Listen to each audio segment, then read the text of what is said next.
I'm Daisha Washington. I use she, her, hers pronouns, and as Laurel said, I'm a lead teaching artist at Lincoln Center for the Performing Arts in the Department of Education. I am so thrilled to be here to host this event this evening and to describe myself and my surroundings. I am a multiracial African-American woman with light brown skin, long curly brown hair. I'm wearing blue glasses and a blue shirt to match them. I'm sitting in front of a faux white wall, and I'm brightly lit by some stage lighting. So with that said, I would like to introduce our guests this evening, our panelists. With us this evening, we have three terrific panelists to speak on topic. We have Justin Reich, who is an assistant professor in the Comparative Media Studies Writing Department at the Massachusetts Institute of Technology and the director of the MIT Teaching Systems Lab. He is a learning scientist interested in learning at scale, practice-based teacher education, and the future of learning in a networked world. He is the instructor for 5 free, openly licensed MOOCs about change in leadership in education. He's the author of Failure to Disrupt: Why Technology Alone Can't Transform Education, which was released in September 2020. Also with us this evening is May-Li Khoe. She's an interdisciplinary artist, researcher, designer, inventor who combines invention with cultural practices, bright colors, faces on things, and glitter. She most recently served as VP of Design at Khan Academy. May-Li is co-founder of MakeSpace.fun and Scribble together. Before those endeavors, she worked on new technologies at Apple. She also DJs, dances, and cultivates joyful ways to subvert the status quo.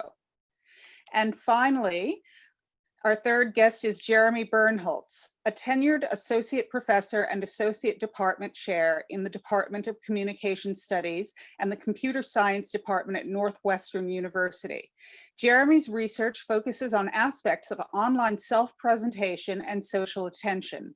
Jeremy has also recently worked with Facebook as a visiting professor and has received research funding from the National Science Foundation, Google, and Facebook.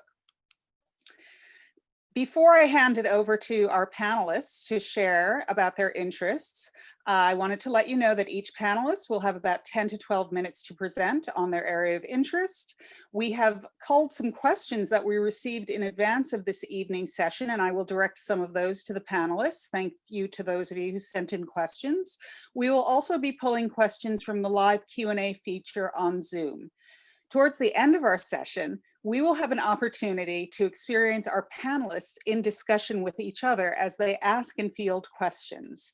And now, it is my pleasure to introduce Justin Reich. Thank you, Dasha, for that generous welcome. As a visual reference, like my other panelists, I'm strikingly attractive. An older middle-aged man, white with a pandemic beard, white and undyed around the edges. And I'm wearing a winter beanie because I'm coming at you live from my garage in rural Vermont, where it's quite cold, but it's the only quiet place at 6 p.m. at night. And I can think of no place I'd rather be than with all of you. My background is a copy of this new book I have out called Failure to Disrupt: Why Technology Alone Can't Transform Education. I want to welcome you to this conversation with 3 ideas that your work as teaching artists is incredibly important right now and recognized as incredibly important right now. That you asked some really wonderful questions about what remote learning looks like. And I hope you'll get some good answers from us about those questions, but I really want you to ask those questions of your students. The best response to the pandemic will be responses that we co-construct together. And then I want to give you a little bit of research on online learning, particularly the importance of interest and motivation. So to start, here's some good news about the arts and education. in March of this year, schools shut down all across the country, and states published a series of reports about containing remote learning guidance for educators in their states. Many of these published documents around remote learning guidance had a recommended daily schedule. There are a couple of things that struck me about that recommended daily schedule. One is it was shorter than a normal school day. So as in a lot of homeschooling circumstances, when we can't bring kids to school buildings, we typically don't expect them to be able to engage in academic activities all day long. Most homeschooling families do about 2 to 3 hours of school kinds of things per day. And that's actually what many states and districts recommended. But even within that compressed schedule, almost every published schedule that came out in March and April and May said every day we should carve out time for physical activity and we should carve out time for creative expression. That every day kids should dance, kids should sing, kids should do art, kids should express themselves. And I think there was a widespread recognition that with all of the challenges that young people in the United States faced, the arts was really going to be a critically important part of that response. That what we needed to get through this time was opportunities for creative expression. You know, we don't in America's schools give kids the opportunity to do art every day in non-pandemic times. And I'm sure in many schools, we have lost track of some of that. I'm sure schools have sort of pivoted back to something more like normal. They're not recommending, you know, arts every day. They're back to math and social studies and science and all those kinds of things. But I am hopeful that many schools have centered that creative expression as really important in a continuing way. And it was powerful, I think, to read in March and April, this kind of vision of an alternative future, where if we ask ourselves, what do kids most need to thrive as people, that the arts are really central to that. So your work is tremendously important. You asked great questions. You asked questions about how to keep people engaged, how to collaborate online, how to figure out the right pacing, how do we take advantage of the fact that we can engage large groups beyond classrooms, but that we also, you know, teaching through Zoom is like teaching through a keyhole. We don't have all of the sensory input that we're normally used to. How should we address these challenges? I'm hoping you'll get some good answers to that here. But I hope that one of the number one things that you take away is the pandemic. All of us feel like the pandemic is something that is being done to us. Our response to the pandemic can be something that we build together. There is exactly one generation of young people in the United States and around the world that has gone to school in the midst of a pandemic. None of us have. It is the students that are sitting in our classrooms, sitting in our video conference rooms right now. And we should ask them what's working for them. Most of our students, perhaps not our youngest, but many of our students have had multiple teachers through this experience, have, you know, tried different approaches to wrestling with this remote learning, and they have good ideas about what kinds of online learning works for them. And we should ask them, and we should ask them for two reasons. The first reason is that they're very likely to have good ideas that help us. But the second reason is that when people feel included, when they feel like they have some autonomy and power over their circumstances, when they feel like it's something that we're building together, they're more likely to buy into whatever we create.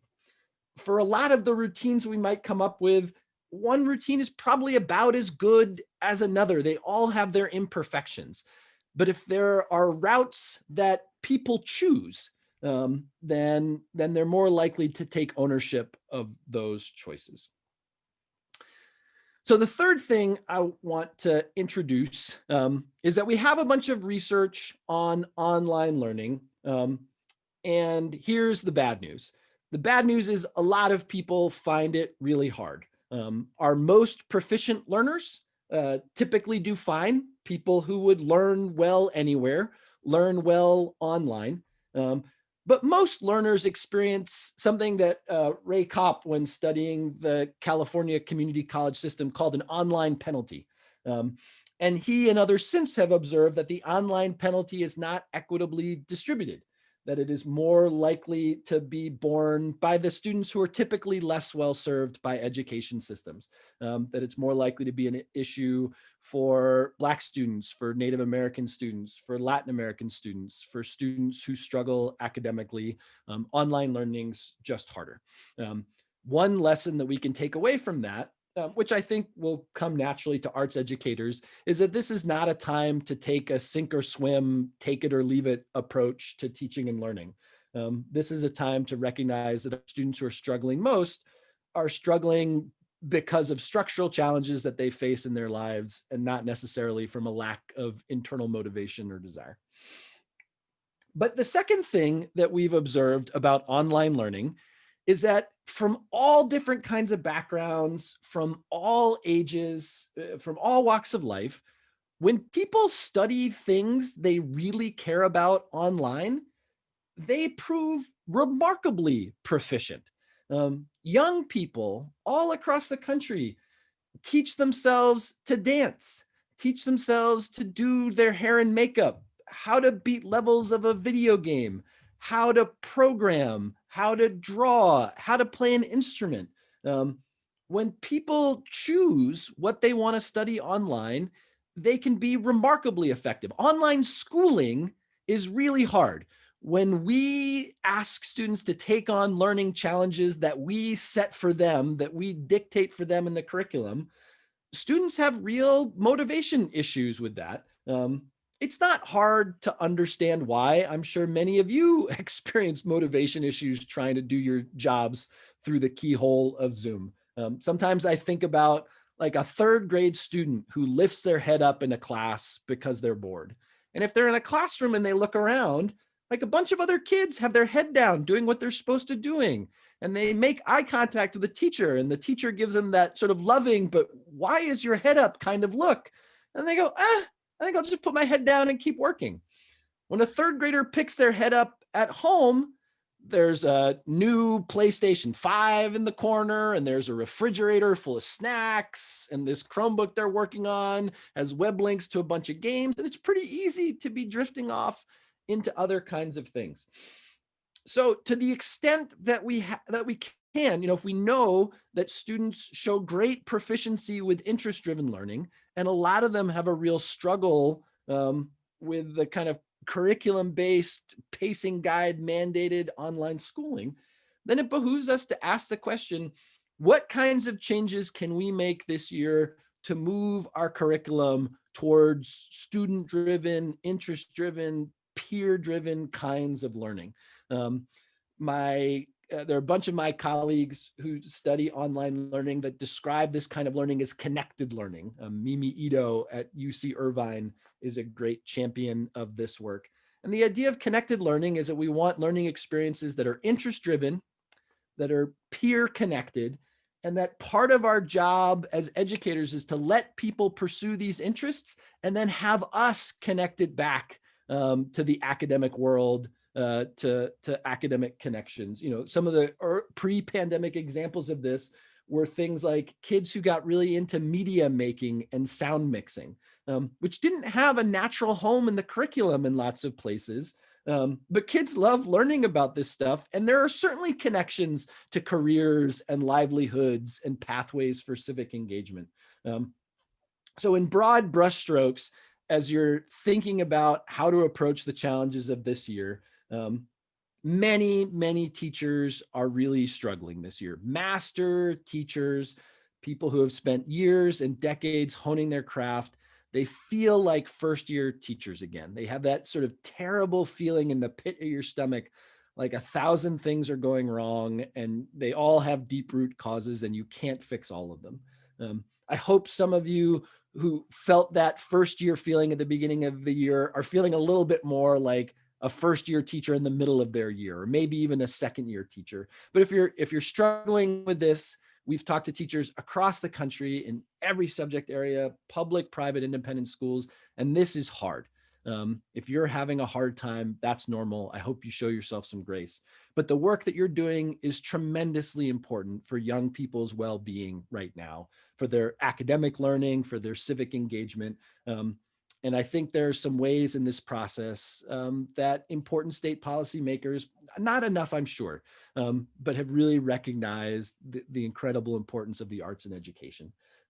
I hope as you think about how you will continuously improve, we'll talk about this in a bunch of ways today, but how are you going to engage your students in that process of continuous improvement? How are you going to take all the good questions that you hear tonight and ask them of the young people who are the only folks to have experienced education during a pandemic, unless you're 115 years old or something like that? And then what opportunities exist to bring in interest-driven, peer-guided learning, the kind of learning that students do so fluently and naturally outside of schools? What can we learn from that and bring that inside of schools? And I'm very excited to hear what Jeremy and May-Li have to add to that introduction. Terrific. Thank you, Jeremy. A lot to think about. It sounds very much like the work that we are trying to do as artists to create connection, and some of the questions will allude to that later. Okay, so let's now hear from May-Li. Hi. Hello, hello. So nice to be with all of you today. Thanks again for having me. Just to tell you a little description of where I am and what I look like. I'm sitting in front of a bunch of colorful books with some plants in the background. I am a mixed Southeast Asian descent with some white earrings and a knit poncho that has leopards on it. And medium length COVID hair. So with that, I'm actually going to share my screen and walk you through some visuals with the design background. That's something I seem to have not been able to help myself from doing. If anything seems like it's off, feel free to let me know in the chat, which hopefully I'll be able to see. So hi, as Daisha said, I'm May-Li Khoe. I'm from many places. My parents immigrated twice. I immigrated twice. I'm married into a Colombian family, and I have roots in other continents from the ones that I grew up in. So some of those include Indonesia, the Netherlands, Canada, the US, Colombia, and China. I've always been a little bit interdisciplinary, but I wanted to underscore what we just heard about the importance of the arts. I wouldn't have been able to survive any of my career without also being a dancer and DJ. This is a little bit about my DJ coalition, La Pelanga, and we've worked with groups such as Las Cafeteras and Chicano Batman, and artists such as the People's Kitchen Collective. So just a little bit about background of where I come from as far as having worked at Apple and worked on things like Force Touch, face tracking, and thinking about human input. And the question I'm posing for you all today is a little bit about what's good about digital medium, right? When we think about what are the benefits of the visibility of social aspects, physical aspects of the things that we do, being together in a room versus not being together in a room. There are things that are actually possible with digital medium that are not possible in real life, and vice versa. So obviously, what is not good about the digital medium? And this is something that I wound up thinking a lot about because I was sort of at the forefront of what was possible with new human input for computers. So I wound up leaving because I wanted to get a little bit closer to some of what you all are closer to as far as education is concerned, without any illusions about, about computers replacing humans or anything like that. I've never had those kinds of illusions, but this kind of right or wrong type of input, sort of glorified sugar-coated worksheet stuff was something that I wanted a chance to blow apart and think about, how to create more immersive worlds. This is, one example of the type of thing that could be an advantage. Here you see a little person discovering a a coordinate system just by walking around this world that is deliberately slightly empty to leave room for the imagination. And I wound up getting suckered into making a design team, which, had to do regular design team things like brand and art direction and design systems. But we did get to do some stuff to engage students in different ways within the classroom, obviously pre-pandemic. And thinking again, this is more on the math side, but thinking about what are the advantage of digital medium again. So for any of you who've worked with early math manipulatives, this is thinking about the extension of those things, but in the digital medium. So for example, here you can see that a prime number can't be arranged in any other way other than by itself in one. And this number 12, as you resize it, it becomes pretty visible that it's divisible by 6 and 2. And then when Lincoln Center reached out to me, there was a particular interest around this project, which was about complex reasoning and open-ended activities. And we worked really closely with students and teachers throughout thinking about the classroom context. So this was not for people that were learning sort of at scale anonymously, but for groups of students who knew each other from being in the classroom together. And we were prototyping a structured activity around open-ended response. So one of the things that we realized when we were looking at other things in the space was that for a lot of teachers, they tried to use forums just for open answers, but the forums didn't really allow for a kind of structuring. But it also needed to be open enough that we're not talking about multiple choice or short answers, like no fill in the blank. And what this activity allowed students to do was write a response, react to another student's response or model work. It was a chance to see which of those two. It was like it was random which one they saw, or they might see more than one and then revise their own work. I think one of the things that was important about this was that there was immediate feedback. So if you all have been sitting with a massive stack of things to grade, one of the things here was that there wasn't that delay between getting feedback. And another one was that we mixed model and student work. We scaffolded the responses, so you can kind of see some sentence starters here. And there's also some social accountability, which was something that the students told us, that actually being able to know that other students were going to see your critique of their work was something that really kept them engaged. And then really importantly, this was about development and revision. I think a lot of technological tools are so set on the test scores and the stuff that we were just talking about, as far as like, all the standardization and the standard pacing and the, what are the outcomes. So the focus is less on development. And because we scaffolded a lot of this like revision, it actually turned out the most important thing was that students were able to give each other feedback, and putting them in the shoes of the person giving that feedback was actually the part that was most effective. It wasn't actually receiving the feedback. So that was a really interesting outcome of this, this particular project. And you can see here like an overview of all of the students like writing a free form response, getting some feedback on it, and then all of their revisions are highlighted in the yellow. So just some other relevant projects. This one is Dynamic Land, which is a nonprofit. And I'm showing this stuff just so you all can get an idea of like what technologists could be doing and aren't for the most part, but we need more of it, in my opinion. Not saying it's going to save everything, but saying that, there's a lot of contributing that isn't happening. So, we're sticking these screens right on our faces, which is not the future that we were trying to envision at Dynamic Land, which was, unfortunately, this is not possible right now, but more like a craft table with friends. So we've turned the computer inside out. And here's an example of something that I made for early mathematical learning. Just making sure that you can see this video. Where we've connected the physical with the symbolic with the creative. You want to put some more? And then just some last two projects. This is a collaborative whiteboard that I wanted to share. It's a side project that I make with my collaborator, Bridger Maxwell. And it just lets you draw with people and, copy and paste. And, we've been really surprised at the feedback that we've gotten and the sort of sophistication of drawing that people have been sending us, that they've been doing in the tool. And then we get this wonderful feedback from teachers who are using it in really interesting ways.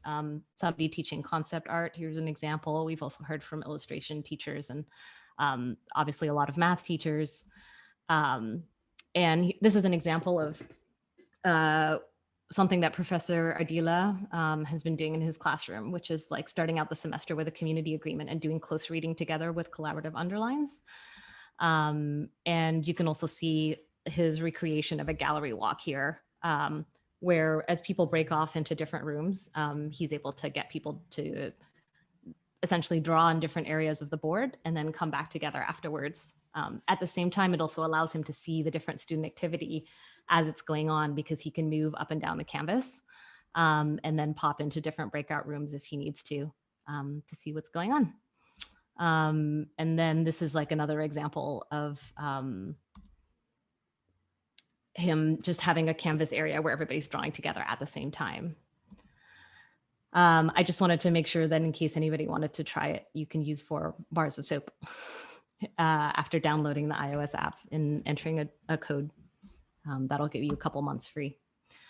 So this most recent project, let me just exit out of here to make sure you can see the video, is a project called MakeSpace. And I think that one of the challenges that I've noticed as a inventor, creator of technology is oftentimes listening to the students and the listening to the teachers doesn't happen from a lot of technologists. They sort of have these preconceived notion about what teaching is. You always see people using the same Getty stock image to show a classroom and to show pedagogy. And I feel fortunate throughout my experience so far of having been able to listen to a lot of students and teachers.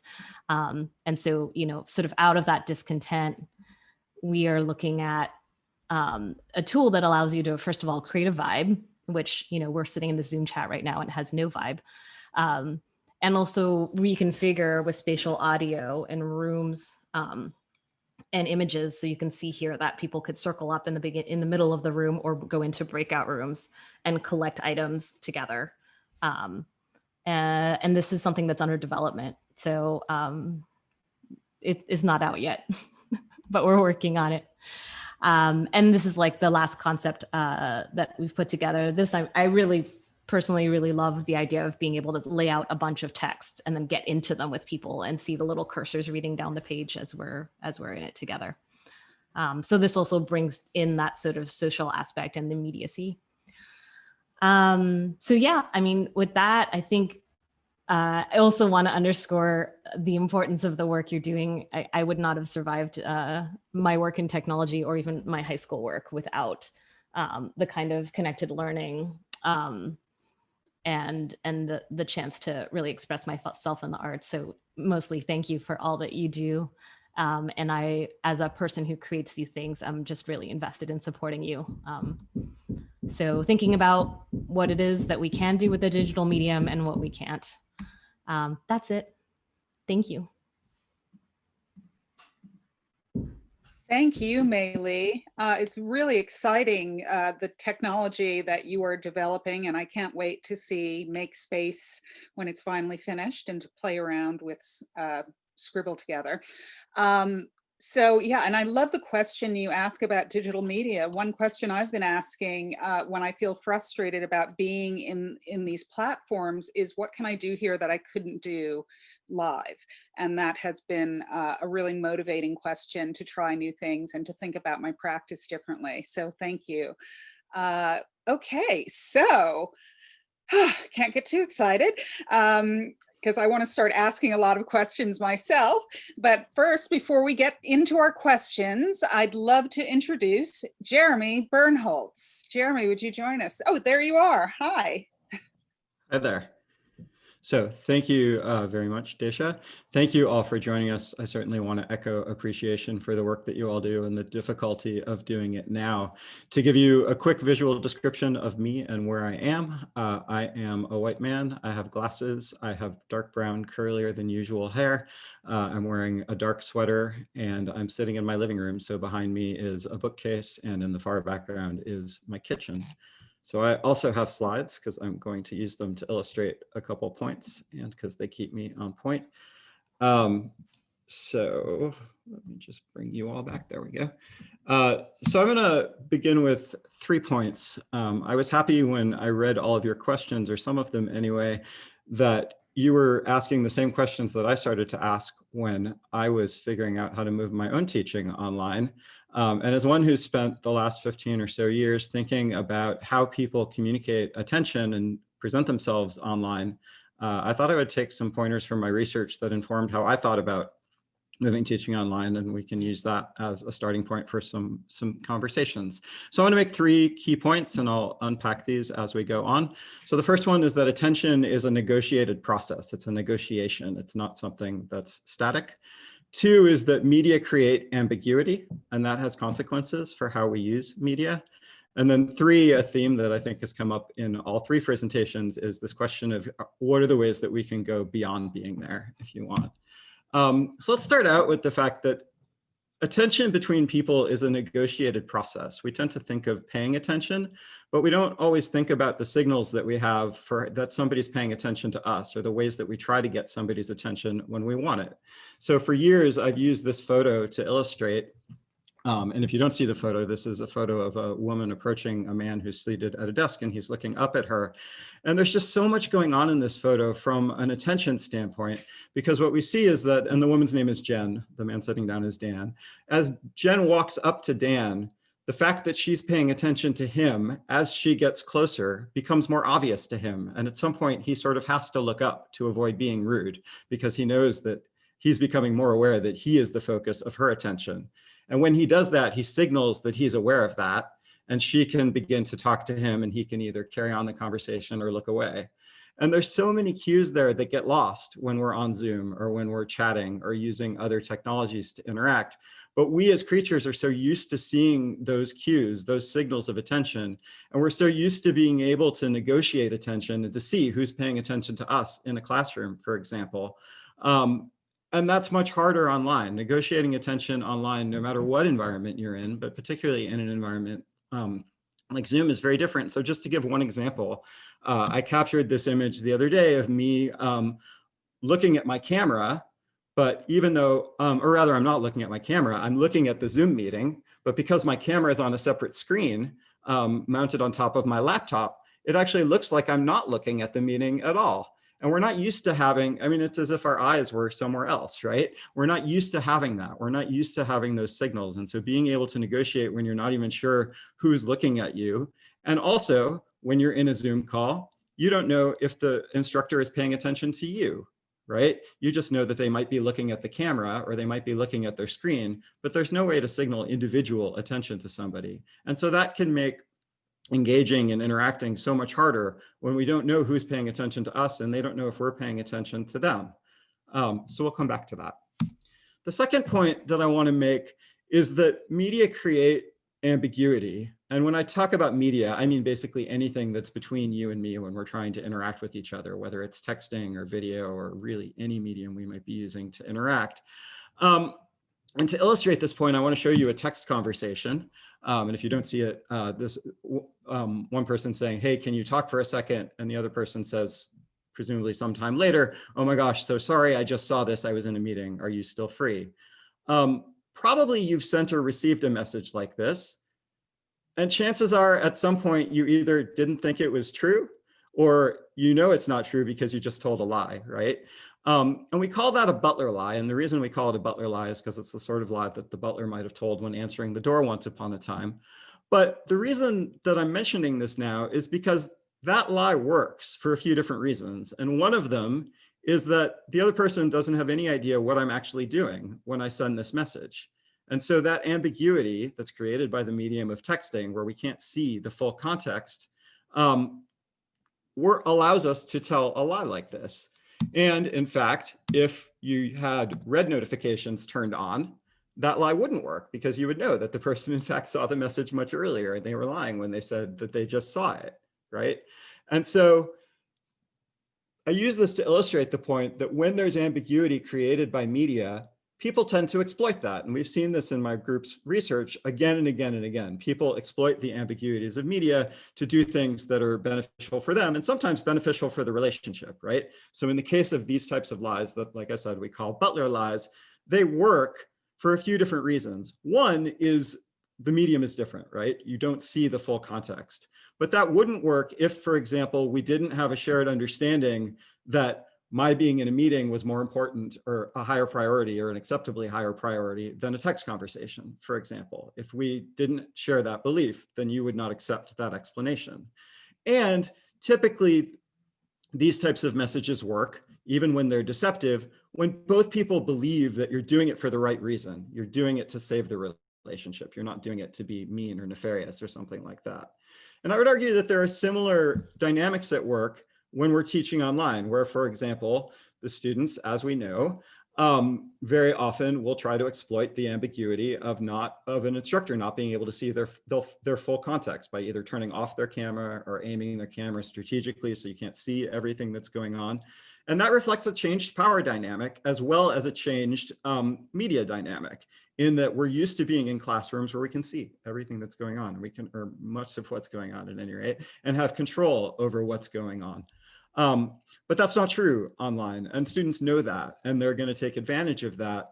But there are ways that, as long as we believe that what we're all doing is pro-social, is for the benefit of the relationship or the benefit of the educational outcome in this case, there are ways that we can accept the fact that those ambiguities are there and not try to create, total transparency or sort of total observation, but still have a situation where we can engage and usefully engage in ways that are beneficial outcomes.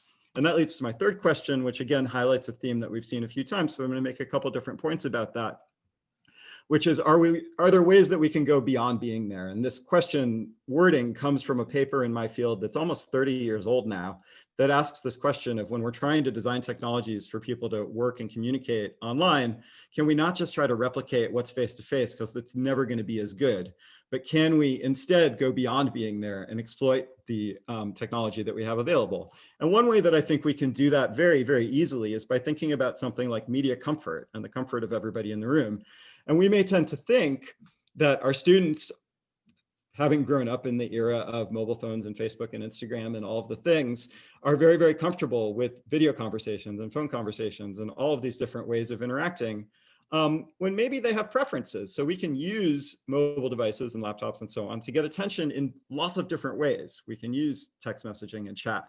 We can use video, we can use audio, et cetera.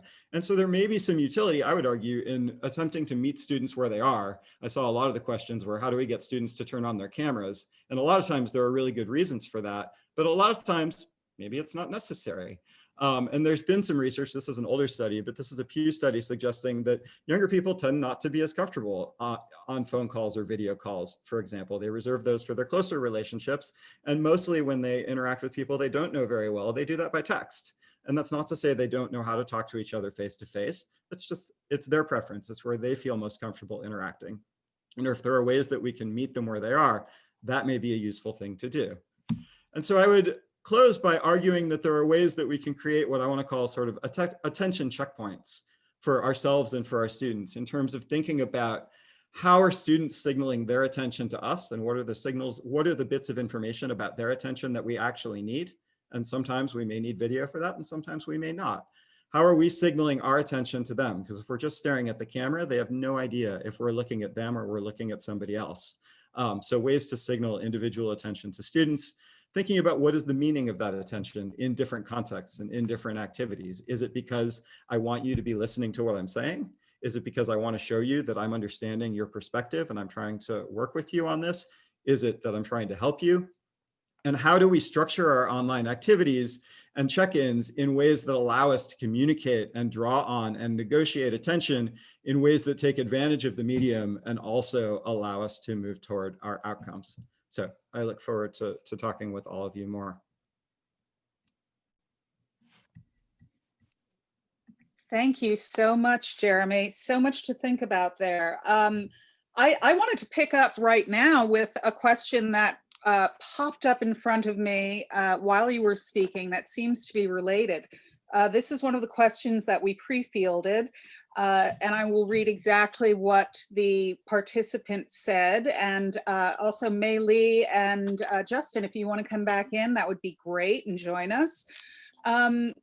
And of course, anyone is free to respond to any of this. But just coming off of what Jeremy has shared with us, this participant says, we seem to think that students from successive generations are going to instinctively know how to use technological resources for educational purposes. However, I find that just because a student has had technology in some way, shape, or form from a young age does not mean that they have any idea of what said technology is capable of in an academic or educational setting. Social networking is monumentally different than schoolwork. Consequently, what can we do to close the gap in students' technological knowledge? And then I would say conversely to that, sometimes we don't know what the technology is capable of. I'm consistently being schooled by my students on what a piece of technology can do that I had not thought of or known that it could do. So what are your thoughts on that? Yeah, I mean, I think it's certainly true. And there's evidence again and again that just because people are young doesn't mean that they are inherently able to use technology. So regardless of what they're trying to use it for, whether it's for searching for information that's reliable and accurate information, whether it's using things like Zoom, et cetera, in a classroom to learn, if we don't give them the skills that they need and put them in an environment where they can learn those skills, then they're not going to have them. That said, young people like to believe that they are savvy with technology. And so sort of sitting them down and saying, here is the print button, here is the this button, and here is the that button, like that tends not to be a very effective strategy. And so using things like, okay, we're gonna use Zoom and we're gonna use this feature, which you may not have seen before, or we're gonna use it to do this. So I think that it's important to provide them with training and skills, but to do it in a way that will resonate with their experiences and acknowledges their level of savviness.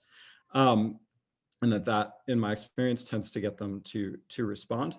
And then to the second question of how do we know what the technology does and how do we sort of get schooled, or what is it like to getting schooled by students and children and so on.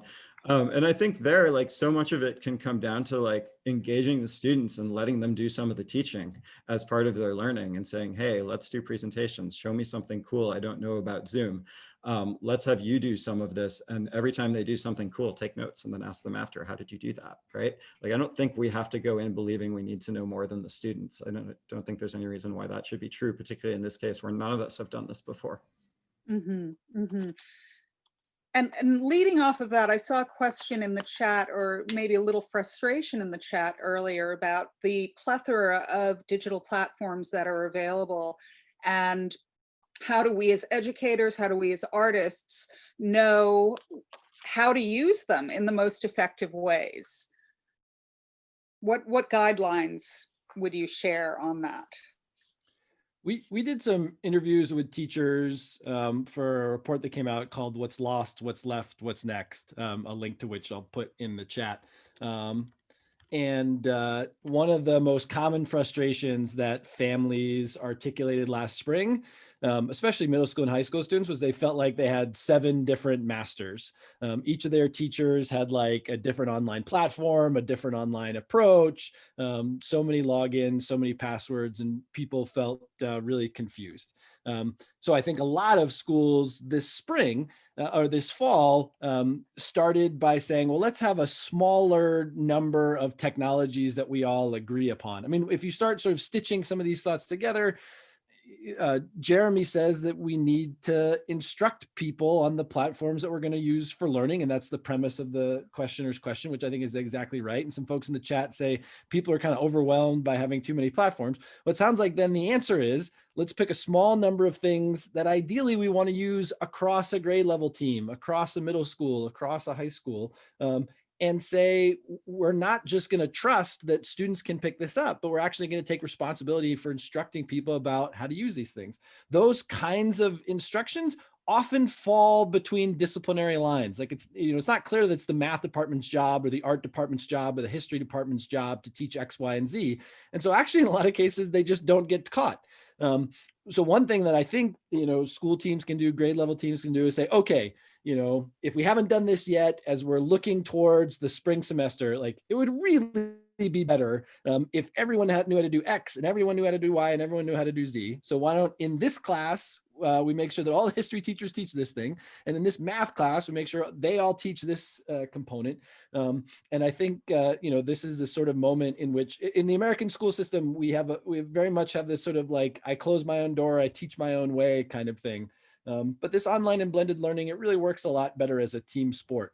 And I think it calls on us to do more collaboration than we have before. But I think, in the schools that are doing this and taking that on, they're finding some benefits that will live on beyond this particular pandemic. I also want to add, there were two things about that, but I think it's worth adding that I think there is like an economic incentive problem on top of all of this. I think that a lot of educators are being forced to use tools that were made by big businesses for other big businesses because that's where the money is. The money is either in like big business, by big business, for big business, or under surveillance capitalism, which is essentially attention economy stuff, right? So like nothing is, the actual means of production of technology isn't getting co-created, first of all, with students and teachers on the ground. The incentives to do that are low because even generally philanthropists aren't like very deep in the pedagogy and they're looking at test scores. And then, just the regular for-profit economics don't make that a thing either. So even when there is a plethora of stuff available, if you have difficulty trying to hit the 17 different buttons and features, it's not your fault. It's because this thing was designed in a way that was, for example, the fact that you even have to wrestle with passwords, right? If you're teaching elementary school, actually any grade, you can't expect a whole bunch of students to remember their every password for a whole bunch of platforms like that. That's a design flaw that shouldn't even be like that. If you had classrooms in mind and students in mind and teachers in mind from the beginning, you wouldn't expect everybody to remember their passwords like across your 160 students. And then there was something else that I really appreciated that I don't know if I'm going to pronounce your name correctly, Charissa, that you mentioned that it needs to be embedded in the lesson. I mean, I think that's per what Jeremy said. Also, it oftentimes falls between the cracks, and that's something I've heard throughout all of the work that I've been doing. I think I really appreciated you pointing that out, and I think it's very true. So yeah, I just wanted to acknowledge that. Thank you, May-Li. And so in what you were saying and adding to the conversation, it starts to touch into the inequities that have surfaced by the need to go online, and that it also does impact teachers who don't necessarily have access to technology that would serve for teaching from home, or they're not getting the training that they need around these platforms, so that it can be very isolating and make them feel like their own. Just a brief anecdote, I was at a parent-teacher conference the other night and wound up with my son's Spanish teacher asking me about how to use Flipgrid. And so, she didn't have much to say about my son. Thankfully, he's doing well, but that's what came up in our conversation. She wanted to find ways to be more engaging in the classroom. I wish I'd invited her to this conversation. We have a lot of questions here around buy-in, and you have all spoken to buy-in in different ways, but let me pull out a few things about buy-in. So there's one educator who's using the Google extension Screencastify, and which seems very engaging. Haven't used it myself, but beyond all of the options and tutorials and using all of the possibilities, they're having trouble getting students to buy in, appear on screen, hand in assignments, and that is echoed in other questions about engagement and buy-in. Do you have any words of support, encouragement, or strategies that you can share? You are not the only teacher in America who feels that way. You are not alone, friend. my generic response is that we want to have high expectations for engagement, and to the extent that we can, just like Jeremy was saying, giving a lot of choice about how people engage. There are kids who are learning from environments that they don't want you to see. And that seems pretty normal and reasonable to me. But there are also lots of ways that people can show us that they're engaged. They can show us they're engaged by turning their video on and looking at us. They can show us they're engaged by turning their audio on and saying thoughtful things in response to their colleagues. They can show that they're engaged by typing good questions and thoughts. They can show they're engaged by writing kinds of assignments before and afterwards. There's lots of ways that they can show us they're engaged by doing art and performances that are responsive to conversations that we're having in class and things like that. So I think we should in all the challenges we have, we should try not to lower our standards. We should hold students to high standards, but we should think about what are all the different ways that students can meet those standards. And I think if we give people some choice and some autonomy about how to do that, and we give them some direct instruction, we say, here are 3 ways that I found to do this. And also we just discovered, someone in my 6th grade class showed us this cool way of engagement if some of you want to try that. But that would be my main advice.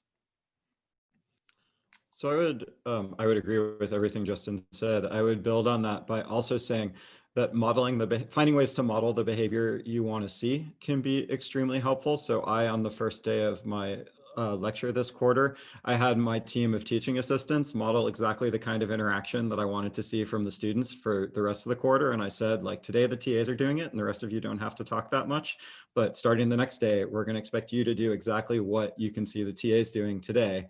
And also, if you want them to produce videos, if you want them to do that, that's risky, right? Like producing a video in your space, as Justin was saying, and where you're doing something that might be seen by some of your peers, that's taking a risk, and that's risking embarrassment, which is not something students want to do, as we know. So finding ways to minimize the uncertainty and also show them examples of other people doing this and being successful can be very helpful. Thank you.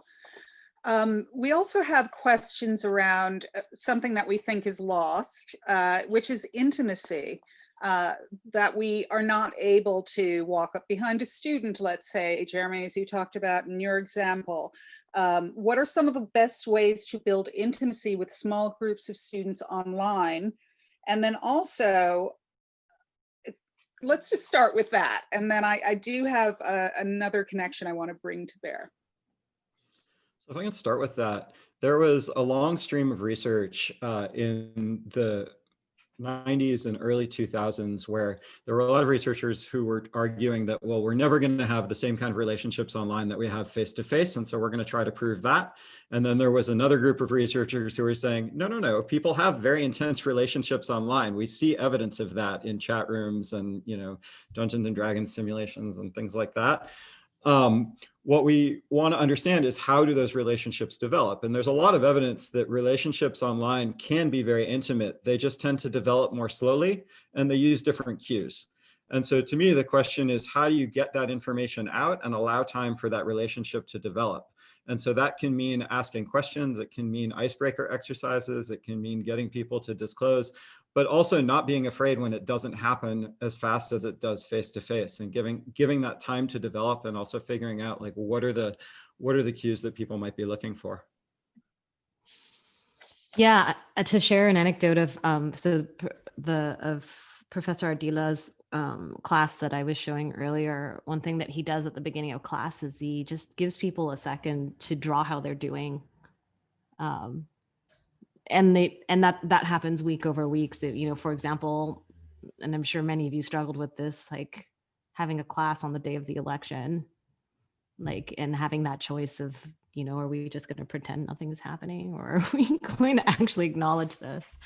And so, yeah, just holding that space for people to draw. I think a couple other just like nuances there. One of them is that it's anonymous, so nobody knows who's drawing what. And I think that is helpful. That's one of the advantages that you can use we in what I've studied, it can kind of go both ways. But I think when you have a chance, for example, as he does, to do that community agreement at the beginning of the semester and really do the close reading together and the discussion and kind of set it up with a bit of a handshake that there haven't been an issue. And he's also working with university level students, so that's a little different. But but the fact that people know each other and yet the drawings are anonymous are something that people have called out really appreciating. So they're able to be vulnerable enough to share, but not so much that it feels deeply personal or vulnerable to too much over that. Yeah, so she just wanted to share that as just one anecdote of something that people are trying. Yeah, and beyond drawing, you can also post to the whiteboard, and that's also anonymous. So that's another way to get your voice into the room without being called out for it.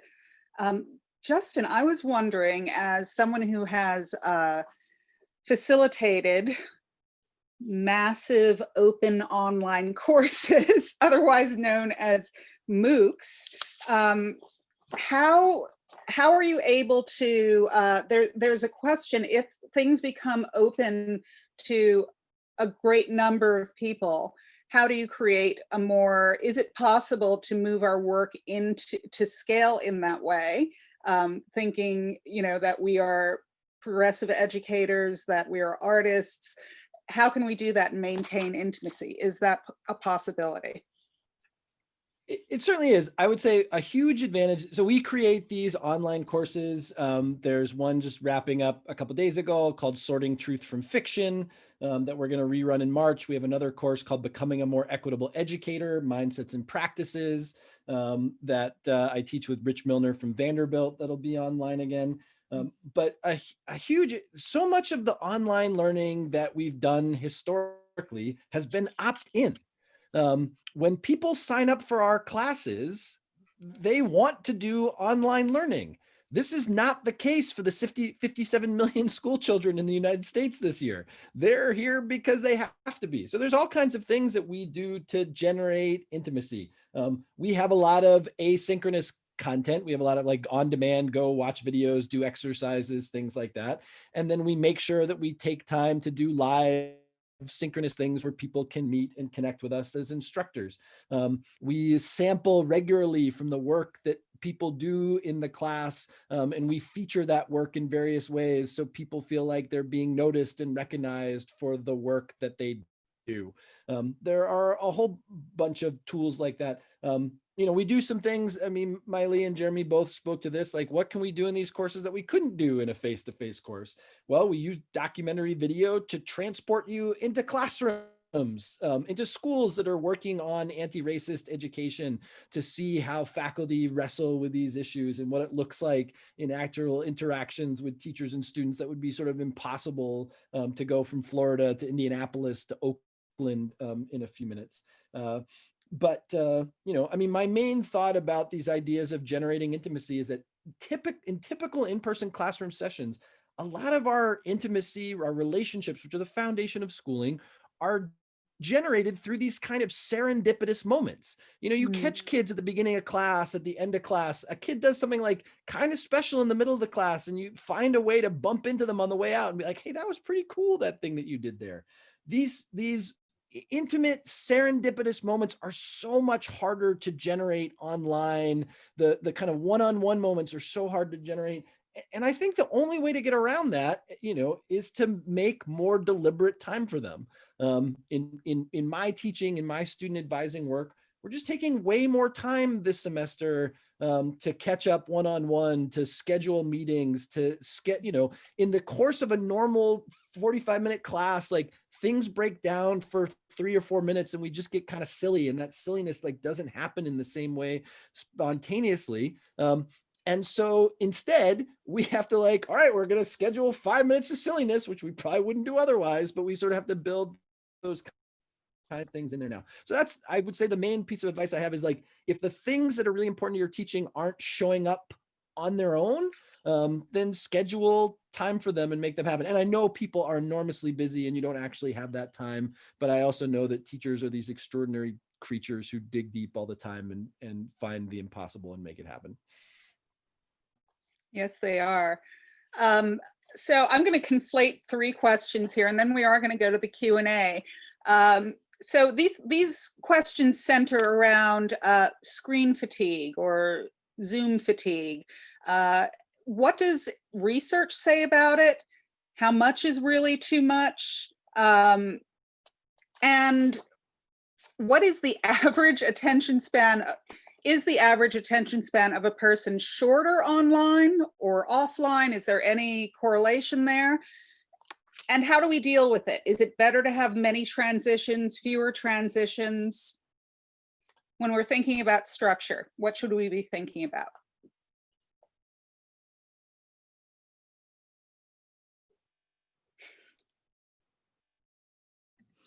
I can start. Okay, so in terms of like, I don't know that I at least have not seen a concrete number in terms of this number of minutes is too many. There's certainly evidence that staring at anything on screen for too long causes eye strain and eye fatigue.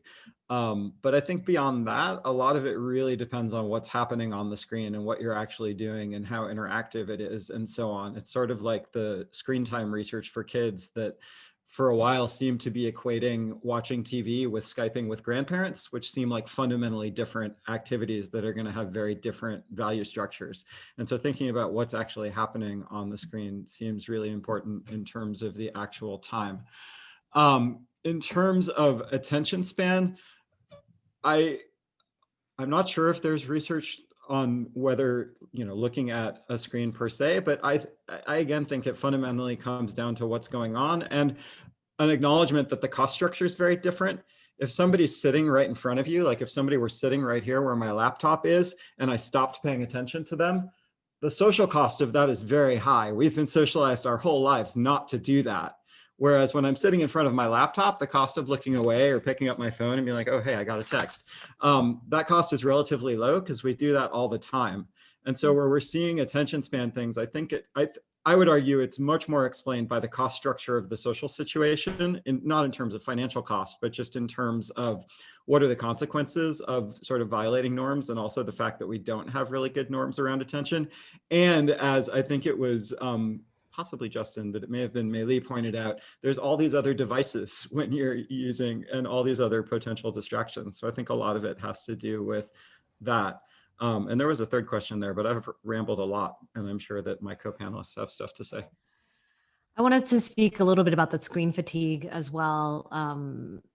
Jeremy, you were talking about the cost of you not looking at the other person. And I think when you think about all of the different ways that you may have orchestrated situations or curated moments, both with friends or strangers or as event planners or as teachers and educators and artists, where your shared slate of attention is not looking directly at another person's face. Because if you think about it, if all of us were sitting in a room together right now, it would be pretty natural for two or three of us to break off into another conversation. We wouldn't be trying to constantly all look at each other as if we were engaging with one other person and face to face.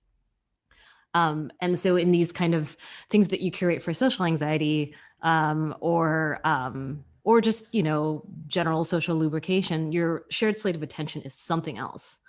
And for a tool like Zoom, we're all stuck having to look at the screen instead of shrinking ourselves and talking about something together.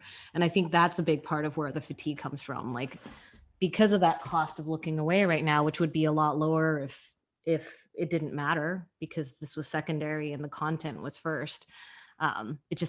I think that just adds a lot to the exhaustion. And if you think about it, most of the time when you have a conversation with somebody, there's a large percentage of those conversations where you don't expect to be looking directly at someone's face like this the entire time.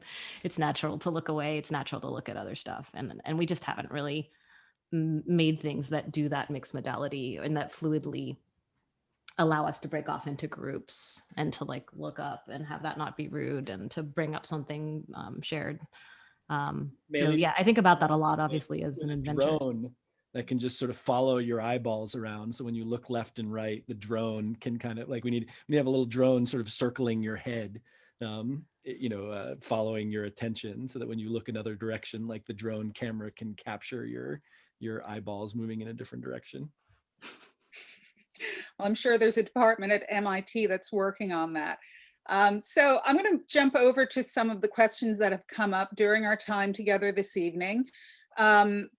This one is from Teresa, and she references Khan Academy, but I'm going to kind of squeeze the question down. You can all see it in the Q&A.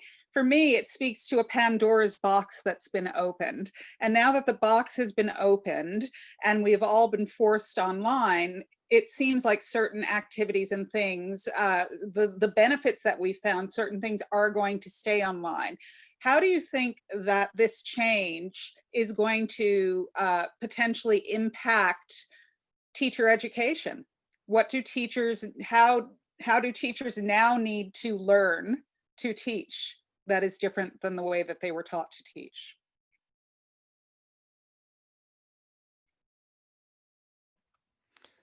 You know, I don't like to talk that much about silver linings of pandemics because most of what's happening is really pretty horrible for people. Yeah. But it is the case that teachers all across the country and all across the world are learning a bunch of techniques and tools and strategies that they're going to bring back to their classrooms for years to come. I was talking with a colleague of mine who teaches Photoshop, and she was teaching Photoshop in a hybrid classroom where some of her students were in person and some of them were remote. And to make that work this semester, she had everyone logged into a video conferencing. And she said, one of the great things about the, and she said, I'm just going to do this now moving forward, even if everyone was in my classroom. Because before, when I went to help someone, I would go duck behind their machine and show them how to do a thing. And then maybe I would like run back to the front of the room and get on my computer and show everyone how to do the thing. But now, it's, you know, having everyone logged into video conferencing software makes it very easy for anyone to share their screen at the front of the room and for everyone to see what everyone else is doing. And if I debug the problem in one person's thing, it shows it to everyone. So she sort of discovered this new routine that she wouldn't have tried before, that will probably reshape the way she teaches digital media for years to come. Our students are doing this too. You know, there's a huge discussion in public media about things like learning loss, and how much students didn't learn this March. But learning loss is only relevant, sort of relative to the adopted curriculum. Young people are learning all the time, regardless of what we do with them. In the past 9 months, young people have learned a ton about technology-mediated communication. They've learned a ton about independent, self-directed learning, and those are all things that we should be celebrating. You know, I think the same holds true for teachers. We probably, if we were a society determined to do right by young kids, which I'm not sure we are, we would also recognize that the world is changing in profound ways, that we're in the midst of a climate emergency. And for kids who are sitting in kindergarten, this is not the first pandemic that they will likely see in their lifetime. As the fires in California showed us earlier this year, those were the worst fires in 100 years, but they may be the most mild fires that we experienced in the next 100 years. And our school systems are going to have to become more robust to interrupted schooling. And we're going to have to build systems that include teacher education, that make it possible for extreme weather events, for other kinds of things, for us to be able to stop in-person schooling for extended period of times and switch to remote schooling. But this is not something that teachers or teacher education programs can solve on our own. I mean, this will be a sort of way that our whole society will have to evolve to accommodate the climate emergency that we're in.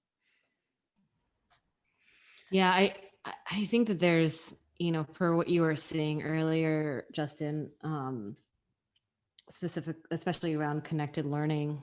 I think a lot, I'm looking at this question, I think a lot about how there's just this pervasive misunderstanding of what education is for. So this, when, you know, when you're saying like cheaper way of doing education, it's like, we don't have a societal agreement about what we're trying to do. And if what we're trying to do is get people to hit the right button on the sugar-coated worksheet at scale, like, and we don't think that that basic acknowledgement of respect and acknowledgement and like, I believe in you, that a human being can give to another human being, and as an educator holds power and is important. I mean, I think that this is like a black light moment to see what all the preconceived notions that are in my opinion, false, that are just so widely held are coming to the forefront. And the idea that like a talking head on screen that can then just be a YouTube video is what education is, right? Like that there's a whole bunch of people that have that idea. Therefore, it's just cheaper to like record teacher teaching. Now people are experiencing, well, that isn't what anybody wants either.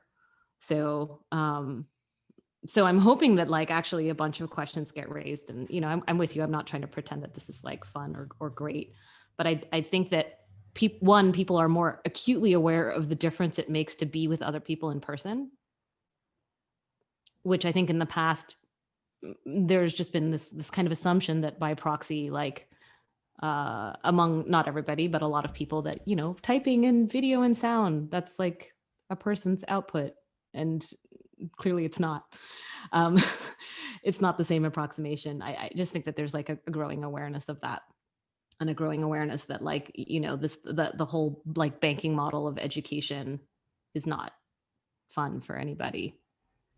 So I hope however thin it may be, is that it's a teachable moment, to dispel a lot of those preconceived notions that that lead to this idea that a cheaper way of education is what we really want. Yeah. So it's a thin hope, but it's a hope nonetheless, because now everybody has to feel the big delta between what they thought was the case and what is. Right, in so many ways. So I'm wondering, we have about 10 minutes for those exciting questions between the panelists. And if in those questions, you might also address some of the questions that are in the Q&A or include them into what you are asking of each other, that would be terrific, because I'd love to allow that time. Justin, you shifted. Did you have a question for one of your co-panelists? I was not well prepared. I was looking at a question in the Q&A, so you've caught me. Oh, okay. Sorry about that. Well, Justin, while we're thinking, someone was very curious about how do we plug into what you described as going to videos of various classrooms that are working on anti-racism work. Is that something that folks can get involved in or see? It was the very question that I was looking at when you were talking with me. Yeah, we created this course called Becoming a More Equitable Educator, and it exists in a couple of different formats. One of them exists as open courseware that it's fully openly licensed and open source and free, and people can take and use and do whatever they want with. So I've just put the link in the chat there. This is work that's done with Rich Milner, who has a sort of theoretical framework for thinking about anti-racist teaching that says that there are a whole bunch of tensions that exist in schools, and there are values that hold in tension, but that get way out of balance. We can actually see this, we were talking before, one of those tensions is between asset framing and deficit thinking. Very often, and so we put a lot of evidence on emphasis on what students don't know. We talk a lot about learning loss, and we don't do nearly enough to celebrate youth resilience. And so part of the job of educators is to say, okay, this asset deficit thing is out of whack in my head. How can I bring a more asset oriented view? And we do the same with equity and equality, with awareness versus colorblindness, with context neutral versus context centered thinking. So there's a ton of stuff there. There's videos, there's little documentaries, there are these digital clinical simulations that sort of immerse you into difficult moments of teaching.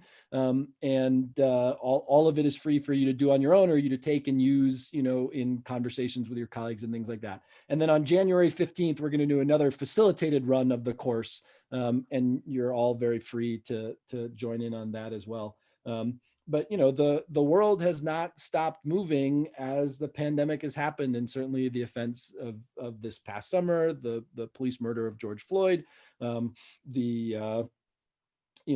the extraordinary response to that across the country. These are still things that are very much on young people's minds, and we need to figure out, even as we sort of keep going in our curriculum, how we're going to weave all those different ideas of teaching and learning into our practice.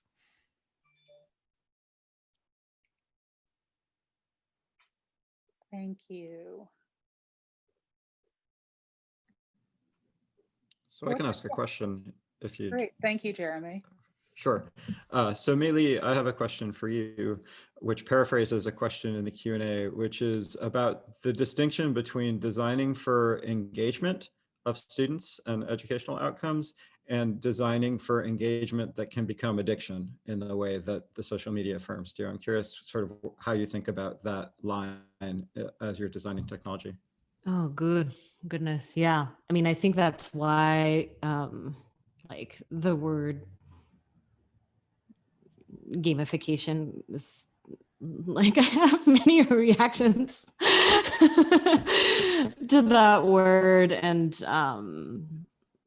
I mean, there's just so many predatory practices within the world of design to just make you hit that button, make you not cancel that subscription, make you just all of it, right? It's like no matter which direction you look, it's there. And I think that's why a lot of my thinking is really pushed between like, what is it that what kind of engagement is it that you have from people, from social engagement, like actual social engagement, meaning like relational, like I'm speaking to you right now. And what does that mean? Versus like, I don't know, you thumbs up something on some social network. Like, you know, what does that mean? And especially when it comes to education, since really at the end of the day, my personal belief and everything that I've looked at is that really it's about the people and relationships, like everything is built on that. And so, yeah, I mean, I think it's a tough thing. It gets back to the earlier thing that I was talking about with the means of production and Chirissa, I'm sorry, I still don't know how to pronounce your name. That you were mentioning also that it's, you know, this is like a lot of it's dictated by budgets, not on the ideals. And so we have a real means of production problem where, you know, for example, if I have some sort of education platform and what I'm trying to optimize is like click through, then, or like time on site, and that's what the organization's success is measured on. And it's the things that people are telling the media or telling their donors or whatever are those are their success metrics. Well, that's not really necessarily going to drive anything, you know, deeply meaningful, because it could just be a bunch of like cat videos and then people would have a lot of time on site. That's not really what the goal is. And so I think one of the things that gets wrestled with a lot within the spaces are like what is meaningful, like how do we measure this? And you know, we wind up in that quagmire of you know, is it we can't measure what we care about, so we care about what we measure, which I need to credit that quote, but I'll find it afterwards. But I think that's really what it comes down to. It's like, how are we defining our success, and how is and like what, you know, how can you long-term align the incentives? So it's like, what am I measuring? What's the true incentive, and like and is that going to be something that is optimized over the long term? I think without that, it's almost impossible. And I think that's kind of the tragedy we have, both with like the means of production and the reporting out of success. It also kind of goes through, like, you know, you think about who you hire within the technology space. If you've got a whole bunch of like quote unquote PMs, those are product managers, I think is what a lot of them are, like really trained to do what they call growth hacking, right? So if you get one of those on the team and they're like, there are the numbers, we're going to optimize them. Like, oh, we changed this button to this color and now more people are clicking it. Great, numbers are going up, you know, like if that's like the trained muscle reflex that's so prevalent all over the technology industry, and that's all you're bringing in and nobody's questioning or asking those bigger questions, then like, yeah, I mean, you're just going to get the optimization for the engagement and not the deeper stuff. So I think for anybody who is sort of like in my shoes or similar, we're constantly trying to push against the grain and straddle these worlds where we're spending a lot of time with people who spend a lot of time with students and deeply care and understand things that, you know, we can't possibly replace because we don't have these years of classroom experience. And then on the other side, trying to be a bridge to other people that understand how to write code and think that whatever, some standardized test scores going up is a measurement of like all that matters in education. And then at the same time, also trying to straddle the holders of capital to make sure that we can actually get funded to do the things that are actually aligned with the people who we actually care about, right? So there's this three-way tension happening constantly behind the scenes of what you're experiencing as like an end person who's trying to just deal with the tools and the situation and everything you've got going on. And I don't have any solutions for that. It's a large systems problem. And I'm, personally right now in a situation of trying to unwind myself from it so that I don't wind up with malformed incentives. Yeah, it's a large systems problem, and it's not just technology, but it's within education as well. And Leor mentioned in the chat that maybe this would bring about a paradigm shift where we begin to value how students learn more. I'm paraphrasing, more than what they learn, getting away from the content, which gives you the high SAT score, to how we become lifelong learners and learn how to learn.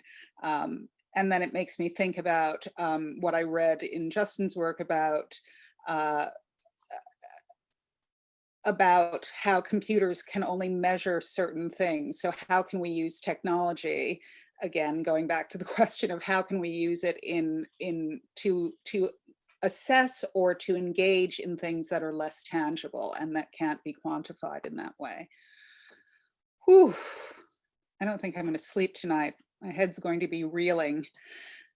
Is there one more question that is brewing? I mean, this is such a unique opportunity for me to be here with you, for all of our guests, participants to be here, and the conversation in the chat has been wonderful. Any last thoughts that you would like to throw out to our educators, our artists, to encourage them in this work going forward? I just really hope folks are gentle with themselves. Elise asked this question, like, can you address learning engagement for learners that need sensory interaction beyond what online platforms offer, focusing on students with special needs or disabilities? We probably can't. Probably what we ought to do is work as hard as we can as a society to get those kids back into classrooms with teachers as soon as we possibly can. And we need to open the schools and close the bars and, take this pandemic really, really seriously. There are some things that we could do in the interim. There's all kinds of creative educators out there that are, making packets full of materials and sending them home to students, trying to find ways of helping caregivers learn more about teaching and learning with their students, and all this kind of heroic stuff. It takes a long time to learn stuff and get better. And we're seeing that, we're seeing more and more stories this fall of like, oh, I finally figured out how to do this thing.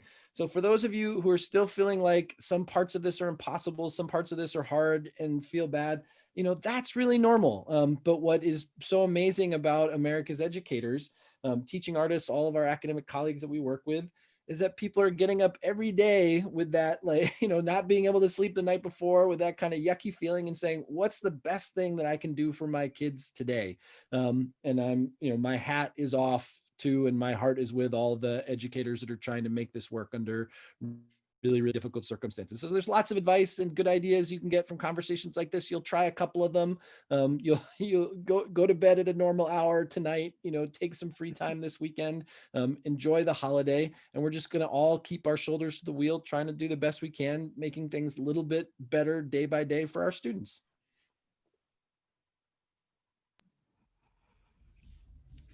Yeah, the first thing I was going to say was exactly the first thing Justin said, which was be gentle with yourselves.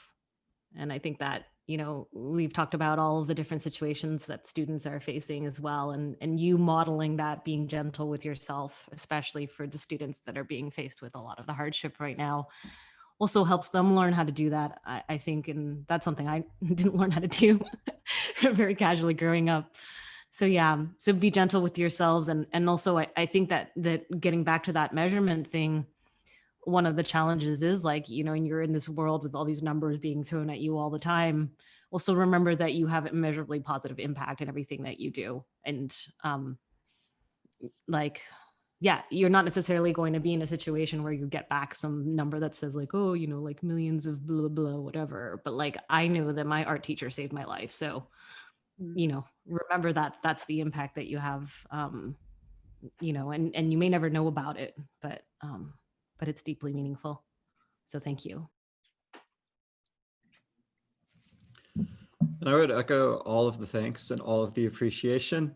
I would add to not be afraid of taking risks and not be afraid of occasional failure, but also be smart about the risks that you're taking and when you're taking them. I tend to like to assess the degree of difficulty of anything that I'm going to try in a class and give myself a couple easy wins at the beginning of class, and then maybe try something hard in the middle, and then go back to some easy wins so you can end clean. And if the thing in the middle works, great. If it doesn't, that's cool. We've got plenty of time to clean up, and just leaving yourself some cushion, but also not being afraid to take some risks, acknowledging that they might fail can be useful. Thank you so much. This has been such an enriching conversation for me to be a part of. I want to thank Jeremy, May-Li, and Justin for bringing their passion and their interests to our forum and making it applicable. I want to echo what everyone has said, which is be kind to yourself and take risks. Both of those things, hand in hand.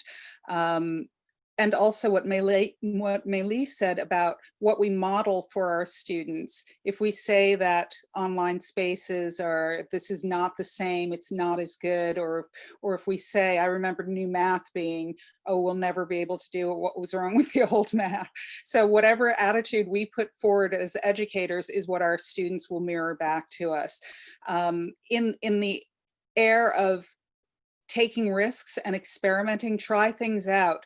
Come to the Facebook page, post what you did, post your successes, post your challenges, post your failures, and let's make it a learning experience together. And remember that you're not out there alone, and that we're all trying to do this work, and we're trying to do the best that we can for our students in this situation. So again, thank you very much for being here. I'll say goodnight and pass you back to Laurel. Thank you. Thanks so much again to Daisha and all of our panelists. What a great conversation, and only the beginning. If you had questions that didn't get answered, as Daisha said, head over to the Facebook group to post them, and also to connect with others and stay up to date about future programming. And to explore previous Activate workshops and sessions, check out our YouTube playlist. We'll pop the link in the chat. Thanks again for joining us, and we'll see you soon.